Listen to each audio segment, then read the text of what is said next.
ঘরে ছোট নবজাতক সন্তান, কাইফা নুকাল্লিমু, আমরা তার সাথে কথা বলবো কেমন করে? সুবহানাল্লাহ বলবেন আমার ভাইরা। কিন্তু আমার আল্লাহ যদি চান, ওই নবজাতক ছোট্ট এই মাত্র ভূমিষ্ঠ হয়েছে, তাকে নিয়ে আল্লাহ কথা বলাবেন। আল্লাহ কি পারেন? আরো জোরে পারেন? যিনি পারেন তিনি কে? আল্লাহ। তিনি হচ্ছেন আমাদের সেই রব, আমাদের আল্লাহ, যা পৃথিবীর আর কারো পক্ষে সম্ভব নয়। এই পৃথিবীর সারা দুনিয়া, যেহেতু আমার ছোট ভাইটাকে নিয়ে তো সিঙ্গাপুর ছিলাম, অনেক ডাক্তার তো দেখেছি আলহামদুলিল্লাহ, সারা পৃথিবীর সব ডাক্তার মিলেও একটা নবজাতক সন্তানকে কথা বলাতে পারবেন? মেডিকেল সায়েন্স পৃথিবীতে আছে, এমন কোন মেডিকেল সায়েন্সে জন্ম হয়েছে যে একটা সন্তান জন্ম নিয়েছে, এখনই সে প্রতিবাদ করবে, তার মাকে সে সতী সাধবী প্রমাণ করবে? এটা আল্লাহ রাব্বুল আলামিন হযরত ঈসা আলাইহিস সালাম তার জবান খুলে দিলেন। হযরত ঈসা আলাইহিস সালাম বললেন, ক্বালা ইন্নী আবদুল্লাহ আতানিয়াল কিতাবা ওয়া জাআলানি নাবিয়্যা। সুবহানাল্লাহ বলেন।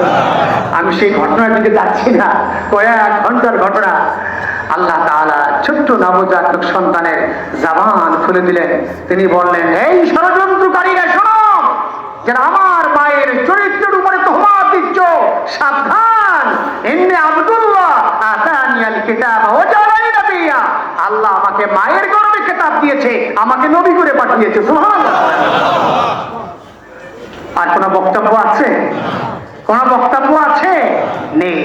তাহলে কেন এটা বললাম? যে আমার আল্লাহ হচ্ছেন খালাকাল ইনসান, তিনি মানুষ সৃষ্টি করেছেন। মানুষ সৃষ্টি করতে আল্লাহ প্রথম আদমকে দিয়ে দেখালেন যে আমি মানব সৃষ্টি করতে আমি আল্লাহ, আমার বাবারও প্রয়োজন হয় নাই, আমার মায়েরও প্রয়োজন হয় নাই। সুবহানাল্লাহ বলেন। আবার আল্লাহ দেখালেন খালাকাল ইনসান, আমি তো মানুষ সৃষ্টি করেছি। এই ইনসান সৃষ্টি করতে গিয়া বাবা লাগে, শুক্রকীট লাগে, কারণ শুক্রকীট ছাড়া তো আর হয় না, ডিম্বাণু দরকার। এর সায়েন্টিফিক অনেক ব্যাখ্যা আছে, আপনারা ভালোই জানেন। কিন্তু আল্লাহ বলছেন না, আমি আল্লাহ চাইলে লাগে না। দেখাই দিলেন হযরত ঈসা আলাইহিস সালামকে দিয়ে। সুবহানাল্লাহ পড়েন। এর নাম হচ্ছে রব, যিনি খালাকাল ইনসান, যিনি মানুষ সৃষ্টি করেছেন। সুবহানাল্লাহ পড়েন। সম্মানিত ভাইরা আমার, তো আল্লাহ তাআলা বলছেন এই আয়াতে কারিমার ভিতরে যে আমি আল্লাহ মানুষকে এভাবে করে মাটি দিয়ে